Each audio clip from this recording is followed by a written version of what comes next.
Hello, need friends. So today our topic is oogenesis. Okay. So before starting oogenesis, हम क्या करेंगे? हम एक टर्म को समझेंगे फॉलिक्यूलोजेनेसिस, क्योंकि आपके एनसीईआरटी ने फॉलिक्यूलोजेनेसिस और oogenesis साइमल्टेनियसली समझाया हुआ है। तो हम पहले क्या करेंगे? oogenesis समझेंगे एंड देन फिर साइड बाय साइड फॉलिक्यूलोजेनेसिस भी समझेंगे। ठीक है, तो लेट्स स्टार्ट। पहले हम समझेंगे फॉलिक्यूलोजेनेसिस। अब नाम से पता चल रहा है फॉलिक्यूलोजेनेसिस क्या होता है। Of course I can't hear you, a bit louder. क्या बोला आपने? ऑफ कोर्स, है ना। इसका मतलब क्या हुआ? फॉलिकल हो गया, और जेनेसिस का मतलब ही क्या होता है? फॉर्मेशन। तो ये क्या हो गया अपना फॉलिक्यूलोजेनेसिस। अब याद है आपको, मैंने जब ओवरी का स्ट्रक्चर करवाया था तब उसमें मैंने आपको कुछ फॉलिकल्स लिखवाए थे, याद है? Primary follicle, secondary follicle, tertiary follicle और मैच्योग्राफियन फॉलिकल। याद है कि नहीं? तो वही देखो, मैंने डायग्राम ड्रॉ किया है प्रॉपर्ली, अब आपको समझाऊंगा। ये आपके पास प्राइमरी फॉलिकल है, ये रहा। प्राइमरी फॉलिकल के अंदर कौन सा oocyte होता है? प्राइमरी oocyte ही होता है। याद रखना, फॉलिकल एक कवरिंग है, इसके अंदर कौन बैठा हुआ है? oocyte बैठा हुआ है अपना। यस और नो? सो ये अपना प्राइमरी फॉलिकल, अंदर कौन है? Primary oocyte। अब ध्यान से देखोगे, प्राइमरी oocyte के सराउंडिंग में आपको बहुत सारे ग्रेन्युलोसा सेल दिखेंगे। दिख रहे हैं आपको? ये इस आर कॉल्ड ग्रेन्युलोसा सेल। बहुत सारे आपको बंडल में दिख रहे होंगे। यस और नो? आगे चलते हैं। Further more, primary follicle will going to get convert into secondary follicle. एक चीज कॉमन है। क्या कॉमन है? दो चीज कॉमन है एक्चुअली। पहला, जो हमारा प्राइमरी oocyte है वो सेम ही है। नेक्स्ट चीज क्या अलग है? सेम क्या? Granulosa cell. ग्रेन्युलोसा सेल भी क्या था? सेम था। अलग क्या है? अलग है कि अब क्या हो गया, इसके सराउंडिंग में, सेकेंडरी फॉलिकल के सराउंडिंग में थीका सेल्स बनना स्टार्ट हो गया। क्या बनना स्टार्ट हो गया? Theca sales. ये इंपॉर्टेंट है कि कहां से इनिशिएट हुआ थीका सेल बनना। आप बोलोगे सेकेंडरी फॉलिकल से। ओके, आगे चलते हैं। Further more, then we going to convert into tertiary follicle, ठीक है, एंड मैच्योग्राफियन फॉलिकल। मैंने दोनों साथ में बना दिया बिकॉज दोनों एक जैसी ऑलमोस्ट दिखते हैं, तो मैंने स्लैश किया हुआ है। इसका मतलब ये नहीं कि टर्शियरी फॉलिकल को ही मैच्यो बोलते हैं, नहीं, अलग है वो स्टेज। ठीक है, बट मैंने साथ में बनाया ताकि we can save the space. Okay, अब लास्ट आगे टर्शियरी मैच्योग्राफियन फॉलिकल। इसमें क्या है? इसमें अपने पास ध्यान से देखोगे तो वी हैव सेकेंडरी oocyte। अब चेंज हो गया, अब क्या आ गया अपने पास? Secondary oocyte। और एक और लेयर चेंज हो गया। सेकेंडरी oocyte के सराउंडिंग में देखोगे आप, देखो एक नई लेयर का फॉर्मेशन हो गया जो अभी तक नहीं थी, दैट इज जोना पेल्यूसिडा। क्या नाम है? Zona pellucida. ZP short form बोल रहे हो आप, है ना? ZP, zona pellucida. Just like SP Suthar Pawan, ऐसे जेडपी, जोना पेल्यूसिडा। ये बात हो गई। आगे देखते हैं। अलग तो अपने पास लगा सेकेंडरी oocyte था, सेम क्या था हमारे पास यहाँ पे? ग्रेन्युलोसा सेल अभी भी है। अलग क्या है? बड़ी सी कैविटी दिख रही होगी आपको, इज कॉल्ड एंट्रम। क्या बोलोगे आप इसको? Antrum is the cavity which can be seen in tertiary as well as mature Graafian follicle. Okay, antrum दिख रहा है आपको। अब देखो आगे, अब अलग क्या हुआ? जो थीका सेल थे ये दो पार्ट में डिवाइड हो गए। देखो यहाँ पे थीका एक्सटर्ना, तो बाहर की लेयर बनाया, और थीका इंटरना जिसने अंदर की लेयर बनाई। Theca externa and theca interna. ये कहां पे हुआ? टर्शियरी फॉलिकल से इनिशिएट हो गया। ठीक है, बाकी जो हमारे ग्रेन्युलोसा सेल है वो तो कॉमन है ही। ठीक है, ये क्या है पूरा अपना? फॉलिक्यूलोजेनेसिस, जो कि ओवरी के अंदर हमारा फॉर्मेशन हो रहा था। ठीक है, तो प्राइमरी फॉलिकल में क्या है? Primary oocyte as well as granulosa cell. फिर क्या है? Secondary follicle. सेकेंडरी फॉलिकल में भी क्या है? प्राइमरी oocyte और ग्रेन्युलोसा सेल। अलग क्या हुआ? अलग हुआ हमारा थीका सेल बनना स्टार्ट हो गया। यस और no? And then comes tertiary या फिर मैच्योग्राफियन फॉलिकल, जहां पे क्या हुआ हमारे पास? सेकेंडरी oocyte बना और इसकी लेयर बनी सराउंडिंग में, उसको आपने बोला जोना पेल्यूसिडा। और थीका दो पार्ट में डिवाइड हो गया, theca externa and theca interna. ये किसकी बात हो गई? फॉलिक्यूलोजेनेसिस। अब oogenesis पढ़ोगे ना तब मैं बताऊंगा नहीं। अगर मैं बोलूंगा प्राइमरी oocyte तो आपको समझना है कि फॉलिकल कौन सा था। मतलब प्राइमरी फॉलिकल की बात कर रहे सर, मतलब सेकेंडरी फॉलिकल की बात कर रहे सर। समझ आया कि नहीं? सेकेंडरी oocyte बोला तो दिमाग में आना चाहिए कि सर टर्शियरी फॉलिकल की बात करें या फिर मैच्योग्राफियन फॉलिकल की बात करें। समझ आया कि नहीं? तो अब चालू करते हैं हमारा मेन टॉपिक आज का, that is oogenesis। Most IMP topic. ठीक है, जस्ट दिमाग में आपके चार्ट बनना चाहिए। जब मैं oogenesis करा रहा हूं तो साइमल्टेनियसली आपके दिमाग में स्पर्मेटोजेनेसिस भी चलना चाहिए। तो उससे क्या होगा, आपकी डबल क्लैरिटी भी होगी और साथ साथ में आपको आइडिया भी आया कि दोनों में फर्क क्या है। ठीक है, oogenesis स्टार्ट करता है। अब oogenesis है, कब स्टार्ट होता है, क्वेश्चन पूछना है हमको, कब स्टार्ट होता है, व्हेन। तो क्या बोलोगे आप, during the second month of gestation period, मतलब फीटल लाइफ से ही oogenesis बनना स्टार्ट हो जाता है। मतलब समझ पा रहे हो, जो लड़कियां है they are already pre destined, वो ऑलरेडी प्री डिस्टाइंड होकर चलती है, जबकि स्पर्मेटोजेनेसिस जो था वो कब स्टार्ट होता है, एट प्यूबर्टी। oogenesis कब होता है, second month of gestation period, मतलब फीटल लाइफ में स्टार्ट हो गया था फॉर्मेशन होना oogenesis का। ओके, अब क्या देखा हमने, यहाँ पे आओ, फीटल लाइफ में हम क्या देख रहे हैं, फीटल लाइफ में हमने देखा कि हमारे पास यहाँ पे ऊगोनिया सेल है ना, जॉम मदर सेल जिसको बोलेंगे, ऊगोनिया है हमारे पास। ओके, कंडीशन क्या है इसकी, डिप्लॉइड, डिप्लॉइड, हैप्लॉइड नहीं होगा बेटा, क्या होगा, डिप्लॉइड। क्या करेगा, माइटोसिस करेगा और क्या बना देगा, प्राइमरी oocyte। यहां तक सेम था, देखो स्पर्मेटोसाइट जैसा है ना, यहाँ पे क्या बनाया था, स्पर्मेटोगोनिया था और यहाँ पे हमने प्राइमरी स्पर्मेटोसाइट बनाया था। जस्ट लाइक दिमाग में चलते रहना आपका कंपैरिजन। ये भी डिप्लॉइड है क्योंकि ऑब्वियसली माइटोसिस से हुआ था, सीधी सी बात है। आगे देखो, फर्दरमोर अब क्या होता है, ये जो हमारा प्राइमरी oocyte है वो चला जाता है संन्यास लेने।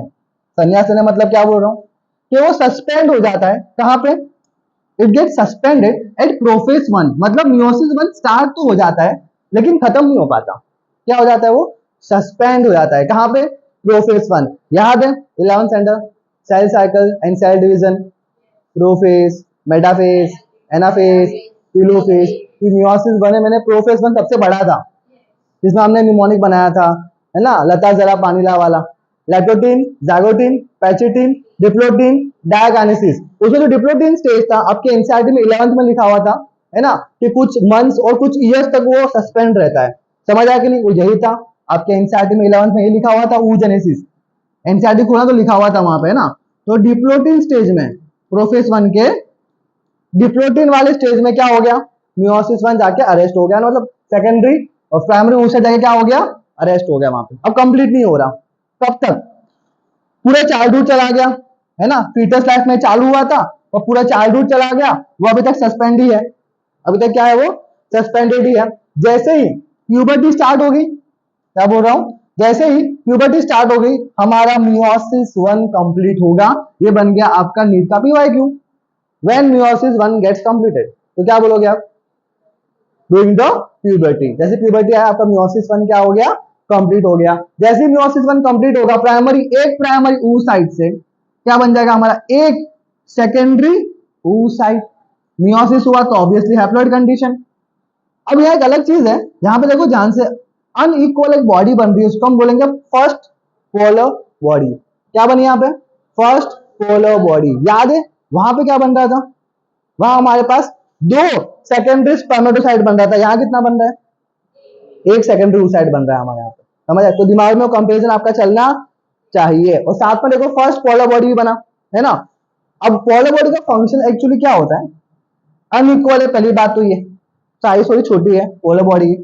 पोलर बॉडी जो होती है वो सेकेंडरी oocyte को साइटोप्लाज्म अपना न्यूट्रिशन दे देगी। क्यों देना है, बिकॉज सेकेंडरी oocyte को ही आगे जाके एम्ब्रियो बनना है, क्योंकि वहां पे अगर स्पर्म आएगा तो फर्टिलाइजेशन होगा, तो उसको ही आगे जाके क्या करना है, एम्ब्रियो बनेगा, तो ऑब्वियसली उसको न्यूट्रिशन चाहिए रहेगा। समझ आया कि नहीं, जायगोट बनेगा, न्यूट्रिशन चाहिए रहेगा उसको, तो इसलिए फर्स्ट पोलर बॉडी बनता है। समझ भाई बात, पता चला क्यों बना, डन। अब सेकेंडरी oocyte क्या करेगा, सेकेंडरी oocyte मियोसिस 2 स्टार्ट करेगा, बट ये भी संन्यास ले लिया, मतलब सस्पेंड हो गया, कहां पे, मेटाफेज 2 पे। कहां पे, मेटाफेज 2। मियोसिस 1 कहां सस्पेंड हुआ, प्रोफेज 1 में, स्पेसिफिकली कहां पे, डिप्लोटिन स्टेज में। हमारा जो सेकेंडरी oocyte है वो भी अरेस्ट हो गया, कहां पे, एट मेटाफेज 2। ये जो स्टेज है ना, समझ जाओ पीवाईक्यू आया हुआ है और आएगा। समझ आया कि नहीं, ये हो गया अपना मेटाफेज 2।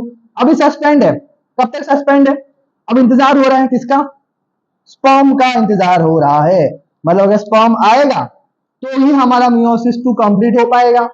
अब जरूरी थोड़ी कि हर दिन स्पर्म आए, स्पर्म नहीं आया तो क्या होगा, हमारा सेकेंडरी oocyte है, ऐसा का ऐसा ही बाहर निकल जाएगा। समझ आया कि नहीं, बाहर मतलब क्या, मेंस्ट्रुअल साइकिल के साथ बाहर निकल जाएगा, खत्म बात। और अगर आया, समझ जाना, अगर स्पर्म आया और सेकेंडरी oocyte के साथ उसने फर्टिलाइज कर दिया, फ्यूजन हो गया, तो क्या बन जाएगा अपना, ओवम बन जाएगा। और साथ साथ में क्या बनेगा, very very important, second polar body. Question समझ आ रहे हैं?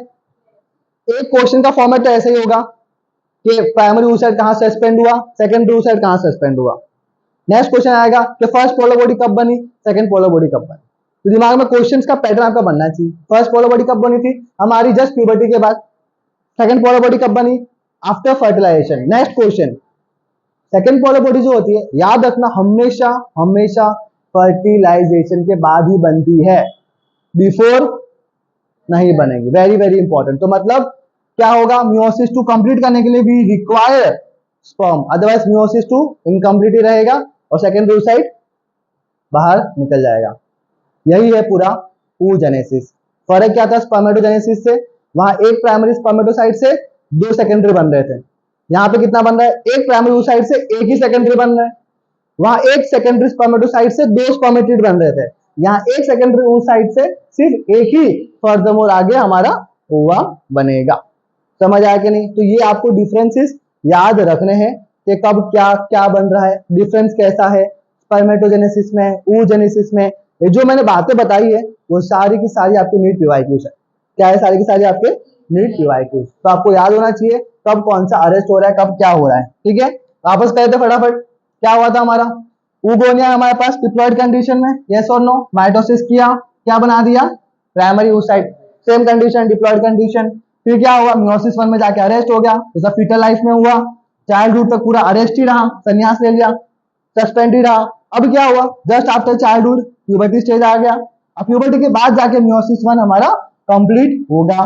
फिर क्या हुआ, जैसे मियोसिस 1 कंप्लीट हुआ, प्राइमरी oocyte में क्या बना दिया, सेकेंडरी oocyte, और साथ साथ में क्या बना, ये क्वेश्चन में पूछेंगे कि सेकेंडरी oocyte के साथ कौन सा पोलर बॉडी बनता है, first polar body, second polar body. समझ पा रहे हो?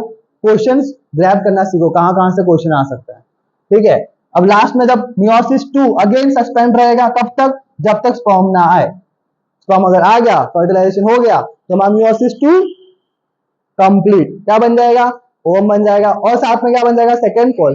क्या करेगा सेकंड पोलर बॉडी, जाहिर सी बात है, वही जो बताया आपको मैंने, न्यूट्रिशन दे देगा अपना, साइटोप्लाज्म दे देगा अपना, है ना, कुर्बानी दे देगा अपनी। जस्ट लाइक आपके अच्छे दोस्त होते हैं, है ना, वो आपके भलाई के लिए कभी कभी आपको कॉल नहीं करेंगे, डिस्टर्ब नहीं करेंगे, और जो बेकार दोस्त होगा ना, वो आपको हमेशा कॉल करेगा, यार भाई चल चाय पे चलते, टपरी पे चलते, यहाँ चलते वहां चलते, नहीं, घूमना है, एंजॉय करना है। और वो दोस्त आपका रियल है जो आपके साथ पढ़ेगा भी, सिर्फ ऐसा नहीं कि मस्ती मारने के लिए, वो दोस्त रियल है जो आपके साथ पढ़ाई भी करेगा। समझ आया कि नहीं? तो ये बात हो गई पूरी हमारी oogenesis का टॉपिक हुआ समाप्त।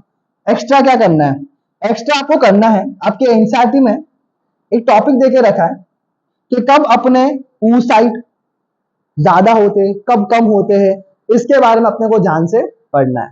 तो एक थोड़ा टॉपिक है, कर लेते हैं। टॉपिक का नाम क्या है, फॉलिकुलर अट्रेशिया। अब देखो होता क्या है, फॉलिकुलर मतलब फॉलिकल्स, है ना, and atresia means what, atresia means कुछ भी चीज का डिक्रीसिंग होना, है ना, क्या होना, कम होना या डिक्रीज होना, उसको बोलेंगे अट्रेशिया, फॉलिकुलर अट्रेशिया। अब होता क्या है, देखो, जब फीमेल जेस्टेशन का पीरियड चल रहा होता है, मतलब जब फीमेल मतलब एम्ब्रियो है अभी, है ना, जेस्टेशन पीरियड चल रहा है, तब उसके पास कितने होते हैं हमारे पास फॉलिकल्स, आप बोलोगे 6 लाख, 6 लाख होते हैं जब वो फीटस लाइफ में थी, है ना, 6 लाख। तो जैसे बर्थ हुआ, कम हो गया, कितना हो गया, 1.5 लाख, 1.5 लाख हो गया, 6 लाख से सीधा 1.5 लाख, कम भी होता रहता है। जैसे प्यूबर्टी आई, कितना हो गया, 60,000 to 80,000, कम हो गया। देखो कितना ड्रास्टिकली वो अट्रेशिया फॉर्म में जा रहा है, मतलब डिक्रीज हो रहा है, फॉलिकुलर अट्रेशिया बहुत फास्ट हो रहा है ना। अब देखो आपके एनसीईआरटी का कुछ टर्म बताती है, टर्म क्या है, एक मेनार्क के बारे में बोलेगी और एक मेनोपॉज। ये तो आपको पता होगा, ये आपको पता है मेनोपॉज क्या होता है, cessation of menstrual cycle, last cycle मतलब, है ना। मेनार्क मतलब क्या होता है, फर्स्ट मेंस्ट्रुअल साइकिल, ठीक है। At the age of around 12 years menarche होता है। मेनोपॉज कब होता है, at the age of 52 around, ठीक है। अगर आप इसका कैलकुलेशन करोगे, आपको ये तो पता ही होगा कि जो अपना एक ओवरी है ना, और इतने मंथ एक एक हमारा ओवा रिलीज करती है, इतना तो पता होगा आपको, एक महीने में एक ओवा रिलीज करेगी। तो एक साल में कितना किया, एक साल में कितना किया, एक महीने में एक, कितना 12, ऑफ कोर्स ही बात है। तो देखो मैंने जब 12 ईयर्स से 52 ईयर्स की जर्नी ली एक फीमेल की, मेनार्क से लेके मेनोपॉज तक, कितने ईयर्स हुए, 40 ईयर्स हुए, मानते हो कि नहीं। अब 40 मल्टीप्लाई बाय 12 कर दूंगा मैं तो मेरे फॉलिकल का रेशियो मिल जाएगा अपने को। तो 40 मल्टीप्लाई बाय 12 किया तो कितना, अराउंड 480 oocytes में एक अप्रोक्सीमेट ले लेता हूँ 500 oocyte फॉर एग्जांपल, ठीक है, कितने 500 oocyte। अब क्वेश्चन कैसे बनते हैं, नीट वाला बड़े चालाक होते हैं क्वेश्चन। अभी गुजसेट में भी ये सेम क्वेश्चन आया था, लेटेस्ट 2024 का। क्वेश्चन कैसे पूछते हैं, फॉर एग्जांपल ये 40 ईयर से काउंट करके रखना, ठीक है। अब फॉर एग्जांपल आप कोई भी रेशियो ले लो कि इसी के बीच में यही रेशियो ले रहा, ये रेशियो लेना है आपको कि आपके अराउंड 500 oocyte बनते एक फीमेल के अंदर, है ना, एवरेज। अब क्या हुआ, उस फीमेल की लाइफ में एक बार क्या हुआ, प्रेगनेंसी हो गई। क्या हो गई, प्रेगनेंसी कितने महीने की होती है, कितने मंथ्स की, 9 मंथ्स। मतलब 9 मंथ्स तक ऑब्वियसली आपको पता है मेंस्ट्रुअल साइकिल नहीं होती, मतलब हमारे जो 9 फॉलिकल्स थे वो हो गए वेस्ट, समझते हो नहीं। तो 9 फॉलिकल्स हमारे वेस्ट हो जाते हैं, है ना। प्रेगनेंसी के बाद फिर क्या होता है, 6 मंथ्स इंटेंस लैक्टेशन पीरियड होता है, मतलब ब्रेस्ट फीडिंग वाला काम होगा। तब भी वहां पे क्या होता है, हमारा मेंस्ट्रुअल साइकिल नहीं चलती, मतलब 6 मंथ्स और, है ना, ये लैक्टेशन पीरियड है अपना, ठीक है। तो मतलब 6 मंथ्स और, तो 9 + 6 कितना हुआ, 15, ठीक है। क्वेश्चन कैसे पूछते हैं, है ना, कि एक पर्टिकुलर आपको ऐसा केस देंगे कि 12 ईयर्स से लेके 52 ईयर्स तक की उसकी एज है पर्टिकुलरली, और इतने साल उसने आपको कैलकुलेट करना है, फिर कितने साल हुआ। तो आप बोलोगे 40 मल्टीप्लाई बाय 12 कर दो तो अराउंड आपका कितना आ जाएगा, 480, अराउंड 500 समझ जाओ, है ना। अब 500 से आपको दिमाग में लगाना है कि ना कितनी बार ऊसट हमारा नहीं बना था, फॉलिकल कब नहीं बना, एक बार 9 मंथ्स में और एक बार 6 मंथ में। मतलब जब एक बार प्रेगनेंसी हुई तो 15 फॉलिकल क्या हो गए, वेस्ट हो गए। तो आप कैलकुलेट करो, कैलकुलेट कैसे करना है, क्वेश्चन पूछेंगे कि टोटल कितने फॉलिकल बचे, तो क्या करोगे आप सीधा 500 माइनस क्या कर लोगे 15, कितना बचा 485, 485 oocyte उस पर्टिकुलर फीमेल के पास बचेगा। ऐसे क्वेश्चन पूछेंगे। अब ट्विस्ट कैसे कर सकता हूं, ट्विस्ट ये कर सकता हूं कि उस पर्टिकुलर फीमेल की लाइफ में 2 बार प्रेगनेंसी हो गई, अब दिमाग लगाओ, तो 2 बार प्रेगनेंसी हो गई तो कितना होगा, वेरी गुड, कितना 470, ठीक है, 470 oocyte। समझ पा रहे हो, ऐसे न्यूमेरिकल्स आएंगे तो उड़ा दोगे, ऐसे न्यूमेरिकल्स आए तो आपको उड़ा देना है। प्रेगनेंसी का 9 मंथ याद रखो, इंटेंस लैक्टेशन का 6 मंथ याद रखो, और वो क्या ईयर देके रखा हुआ है, तो गैप ईयर काउंट कर लो कितना ईयर हो रहा है, मल्टीप्लाई बाय 12 करो, फिर माइनस करते जाओ कितनी बार प्रेगनेंसी, एक बार हुई तो 15 माइनस कर दो, 2 बार हुई तो फिर से 15 माइनस कर दो, 30 हो गया। कितनी बार भी दे आप क्वेश्चन सॉल्व कर लोगे। यही क्या है हमारा फॉलिकुलर अट्रेशिया का फंडा। और न्यूमेरिकल्स यहां से ऐसे ही बनेंगे, न्यूमेरिकल्स यहाँ पे इसी फॉर्मेट में बनते हैं, ठीक है। तो ये बात हो गई किसकी, फॉलिकुलर अट्रेशिया। लास्ट टॉपिक आ रहा है, लास्ट टॉपिक जो हमने भी ओवम बनाया वो एक्चुअली दिखता कैसे है, वो हम प्रॉपर्ली एक बार डायग्राम देख लेते हैं, है ना।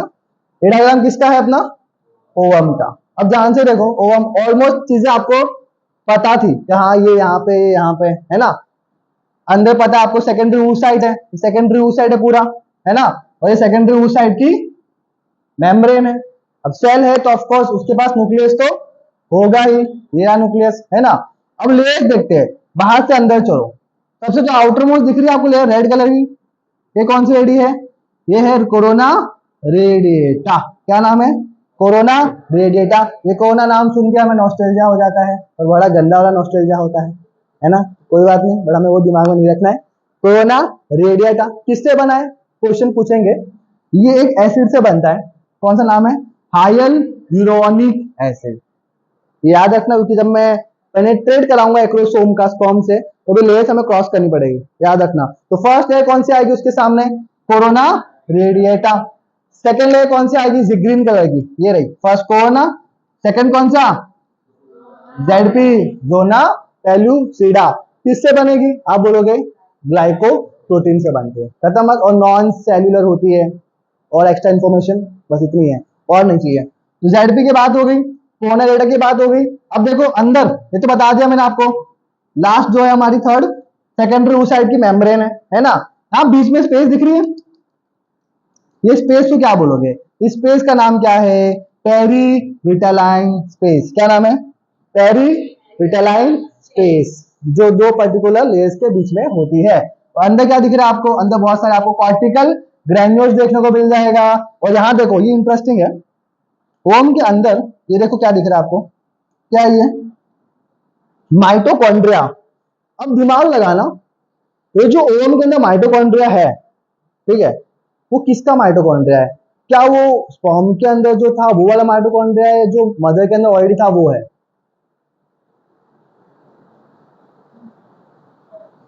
Can you answer? Sperm, why mother? Ovum हो गया, बन गया, एग बन गया, तो सॉर्ट ऑफ क्या होगा? Sperm. Are you sure about it? मतलब पिछला लेक्चर आपने ठीक से सुना नहीं है। जब मैं स्पर्म का हेड समझा रहा था तो मैंने कुछ बताया था। अंदर क्या जाता है? एग के अंदर क्या जाएगा? Only head and neck part में सिर्फ प्रॉक्सिमल, और माइटोकॉन्ड्रिया कहाँ था? मिडल पीस में, तो बाहर रह गया। तो ये माइटोकॉन्ड्रिया किसका हुआ? समझ आएगा नहीं? ऐसे अंदर तक घुस के क्वेश्चन भी पूछ सकते हैं, इसलिए बच्चों को मम्मी से ज्यादा प्यार होता है, ऐसा कुछ नहीं है, ठीक है? ऐसा कुछ भी नहीं है। जस्ट आपको याद रखना है कि ये मैटरनल वाला माइटोकॉन्ड्रिया है, मदर वाला माइटोकॉन्ड्रिया है, क्योंकि फीटल वाला और ऑब्वियसली स्पर्म वाला जो होगा वो बाहर ही रह गया मिडल पीस के। तो अंदर क्या गया? सिर्फ हेड गया, मतलब न्यूक्लियस मटेरियल गया था अंदर, और प्रॉक्सिमल सेंट्रल गया, क्योंकि आगे तो उसको पूछ करना रहेगा, मतलब डिवाइड करना रहेगा, तो प्रॉक्सिमल सेंट्रल हमारा काम कर देगा।